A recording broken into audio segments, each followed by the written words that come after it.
બોલાવો જગન્નાથને. જગન્નાથ ત્યાં બેઠા હતા. બોલાવ્યા, આવ્યા, દોડતા આવ્યા. હા માં, આ પંડિતો શું કહે સાંભળ. તમે આખો દિવસ ઓલી બાઈ પાસે બેઠા રહ્યો છે કે હા? તમારે નાજાયજ સંબંધો? ના. તમે બે ના કરતી વાતો કરો છો? ના. તમારે પરીક્ષા દેશો? તમે જે પરીક્ષા કહો એ માટે હું તૈયાર છું. તમે મારી પરીક્ષા શું લેશો? હું મારી પરીક્ષા આપું. હું દેવકા બેટીજીનો દીકરો છું.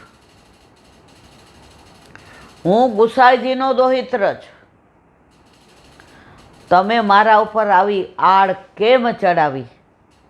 હવે હું સાબિત કરી દઈશ કે તમે બધા જે ખોટી આડ ચડાવો છે એ ગુસાઈજીનો દોહિત્ર આવો ના હોય.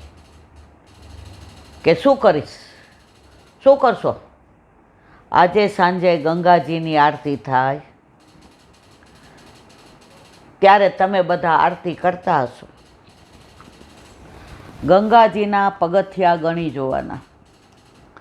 હું છેલ્લે પગથિયે ઉપર તળ ઉપર ઊભો રહીશ. તમે જેમ જેમ આરતી કરો ગંગાજીમાં ઉફાણ આવે અને મારી પાસે આવે અને હું પાન કરીશ અને પછી ગંગાજી નીચે ઉતરશે. તમે માનશો ને કે મારો સંબંધ સખ્ય ભાવ છે, બીજું કોઈ જ નથી. એ કે દઈ દે પરીક્ષા, દઈ દો પરીક્ષા. દેવકા બેટીજીને કે તમારે આવવું પડશે. પહેલાં છે ને બેટીજી આખું પેલી ચાદર ઓઢતા. તમે ખબર છે આપણે દ્વારકેશ બાવાને ત્યાં અમે જે ડેલામાં રહેતા, મોરબા ને પનુબા અહીંયા પિયરમાં જ રહેતા.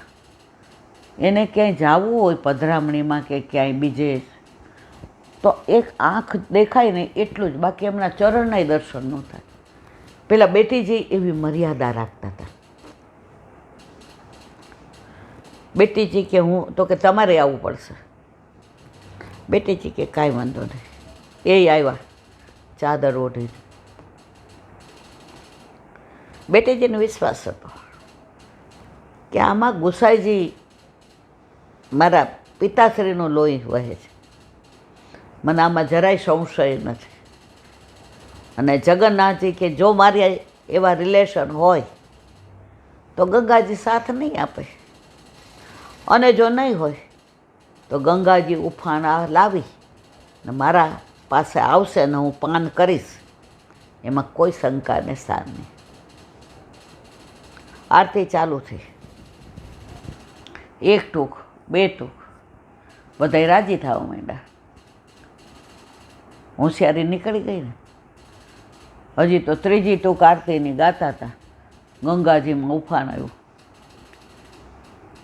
જગન્નાથજીને દેવકા બેટીજી બિરાજતા હતા ત્યાં સુધી જળ આવ્યું. જગન્નાથજીએ પાન કર્યું. આરતી પૂરી થઈ. ઉફાણ પૂરું થયું. પાછા ગંગાજી યથાસ્થાને ગયા. પંડિતોને કાપો તો લોહી ન નીકળે. બધાએ કીધું સમજવામાં ભૂલ થઈ. ત્યારે જગન્નાથજીએ કહ્યું તમારા સંતોષ ખાતર કહું, પૂર્વજન્મમાં એની સાથે જ્યાંથી લીલા પુષ્ટિ માર્ગમાંથી બિછડા પડ્યા હતા એ લીલાના અનુસંધાનની વાતો સિવાય ઠાકોરજી, સામનેજી, વ્રજવાસી, યમુનાજી, ગિરિરાજી, દાનલીલા, માનલીલા, હોરી લીલા, ચોરી લીલા, પ્રેમ લીલા, રસ લીલા, રાસ લીલા, પનિહારી લીલા, આ બધું એના સિવાય એક શબ્દ બીજો અમારા વચ્ચે બોલાણો નથી. ગંગાજીએ પ્રમાણ આપ્યું. ત્યારે પંડિતોએ કીધું કે અમે ગુસાઈજીના દોહિત્રને ઓળખવામાં ભૂલ કરી.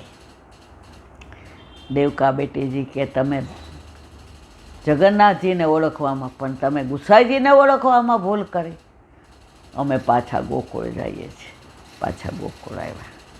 મારા વાલા, આ બધી કોઈ કપોળ કલ્પિત વાર્તા નથી. આ બધી હકીકત છે. પુષ્ટિ માર્ગમાં આ બધું બને છે, પણ ચમત્કાર નથી. જ્યાં જરૂર પડે છે ત્યાં લોકોને બતાવી દે છે.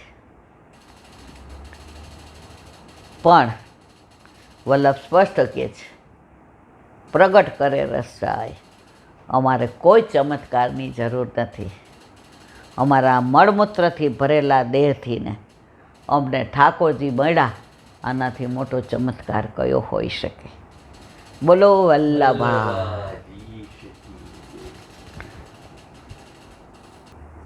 હરિરાય મહાપ્રભુજી કી 68 સાથે. મન પંછી તન ઉડી લઘુ, વસો વાસનામાં.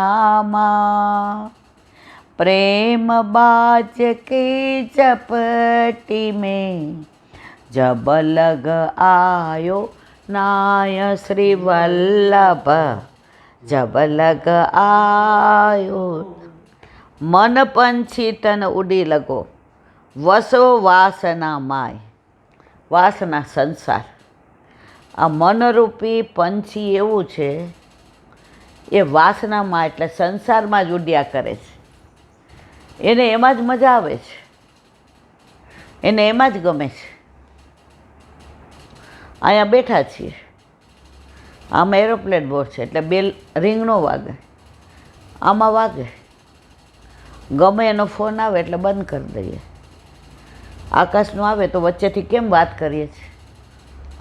સંસારમાં જીવ છે, એને કંઈક કામ હશે તો. હજી પાર નથી થયા, આટલો સરસ સત્સંગ ચાલતો હોય. બાર આરાધ્ય બોલાવે, બા 2 મિનિટ આવો. તરત કહીએ અંદર આવ બેટા, તારે જે કામ હોય અહીં કે, તરત તમે આમાં સ્ટોપ કરી દો. જુઓ, હજી આ મનરૂપી પંછી વલ્લભ ઈચ્છે છે કે હવે કિનારે બેઠા છો, હવે આમાં વળોટા. આ પંછીને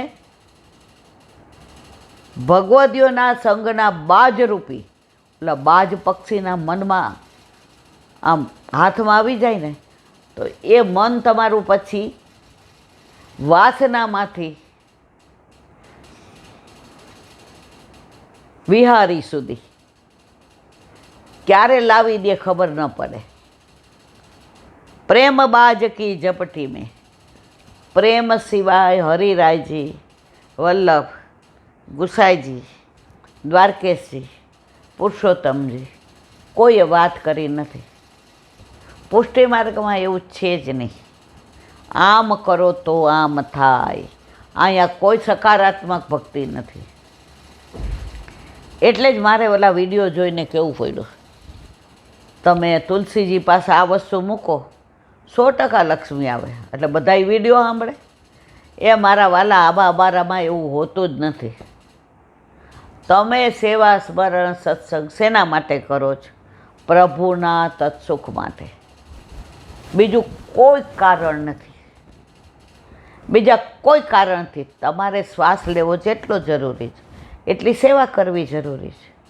શ્વાસ બહાર કાઢવો જેટલો જરૂરી એટલો સત્સંગ જરૂરી છે. તો જીવવા માટે શ્વાસ લેવાનો ને કાઢવાનું જરૂરી છે, એવું જીવવા માટે તમારે સેવા સ્મરણ સત્સંગ જરૂરી છે. આમાં તમે ક્યાં ઠાકોરજી ઉપર ઉપકાર કરો છો? જોઈ નથી કરતા. મન પંછી તન ઉડી લગો, વસો વાસના માય. તમને મજા આવે છે આમાં. તરત આમ લડીને વાતું કરીએ. કાલ સગુનો બર્થડે હતો, હવે તબિયત આવી એટલે બહારનું આ બધું બા તમે જોવા તો હાલો. બા નર્મદા આઈટીસીમાં 0.1% ઈચ્છા ન હોય સંસારમાં રહીને શ્યામને ભજવાનું, જવું પડ્યું. હતી 0.1% ઈચ્છા. મન પંછી તન ઉડી લગો વસો વાસના માય. પણ જો થોડું એની ઈચ્છા પ્રમાણે કર્યું, આજે 2 જણા બા ચંદન હું ઘસી દઉં, હવે કાલ મેં એને વડચકું તોડ્યું હોત, આજે હું કહું તો કરે છે મારા ઉપર વલ્લભની, પણ સામેથી ન આવત.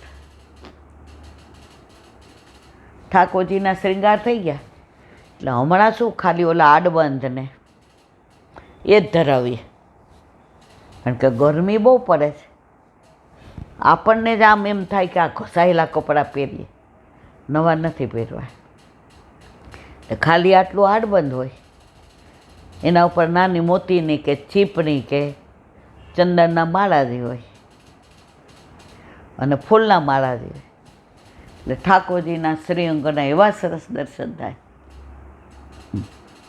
દોડતા આવે છે બા, વેકેશન છે, અમને દર્શન કરાવો. તો ઘણીવાર એમને વળોટવા માટે પણ આપણે થોડુંક એ લોકોને ગમે એવું કરવું પડે. મનમાં આપણે સમજીએ કે અરે યાર, પણ કેવા રાજી થઈને કાલે બહુ આગ્રહ કરતા હતા, વડચકું તોડી લીધું હોત, ના ગયા હોત, તો એને મનમાં અરુચિ તો પેદા થાય જ. પ્રેમ બાજ કી ઝપટી મેં જબ લગ આયો નાય. પેલું બાજ પક્ષી છે ને, ભલાન ન છોડે, અને એની ઝપટમાં આવ્યું નહીં ગયું. અહીંયા હરિરાયજી કયું કે છે? પ્રેમ બાજ. વલ્લભ કોઈને આગ્રહ કરતા નથી, કોઈને સોટી લઈને બેસતા નથી. તમારે આમ કરવાનું જ છે, પોષી માર્ગમાં આવ્યા તો આટલું કરવાનું જ છે. વલ્લભ એક જ વાક્ય કહે, યથા દેહ તથા દેવે. અને કોઈ પણ ગ્રંથ લખે, ઇતિ મેં મતી, મારું આવું કેવું છે, તમને યોગ્ય લાગે તો કરો. અને આપણે વલ્લભ કહે ભલે બધુંય નથી કરી શકતા હો, પણ જે થોડુંક થાય ને ત્યારે આપણે વલ્લભ સૌથી વધુ રાજી થાય. મન પંછી તન ઉડી લગો. પેલી મધમાખી એ મધ બધાયમાંથી ભેગું કરે, એને કાંઈ કામનું નહીં. પછી બધા એને મારે, ઉડી જાય. ઓલો હોય મધ પાડવાવાળો, હવે તો આપણને ખબર નહીં, પણ આપણે નાના હતા ત્યારે ખબર છે, પેલા ઝાડમાં કે આપણે કોઈના ઘર આગળ કે શું કહે, મધપૂડો થયો છે. અમારે બાજુમાં નવલકુંજ હતું, ત્યાં ચીકુના બહુ ઝાડ, તો બહુ મધપૂડા થાય. એટલે અમે છે ને આમ, હું બહુ અળવિતરી હતી, સૌથી વધુ અળવિતરી હું.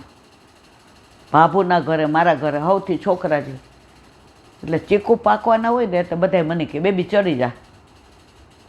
તો બાકી આ મારું વાંચશે નહીં, બેબી મોટો મધપૂડો છે, તાર ચડવું હોય ચડ, કડી જાય તો નીચે તારે આવીને મને નહીં કહેવાનું. સૌથી વધુ બીતી હોઉં તો મધપૂડાથી હું. એટલે પછી ઓલા નવલકુંજવાળા મધપૂડા પાડવાવાળાને બોલાવે, મધ ભેગું કરે, બધાને કહે લઈ જાઓ. મધમાં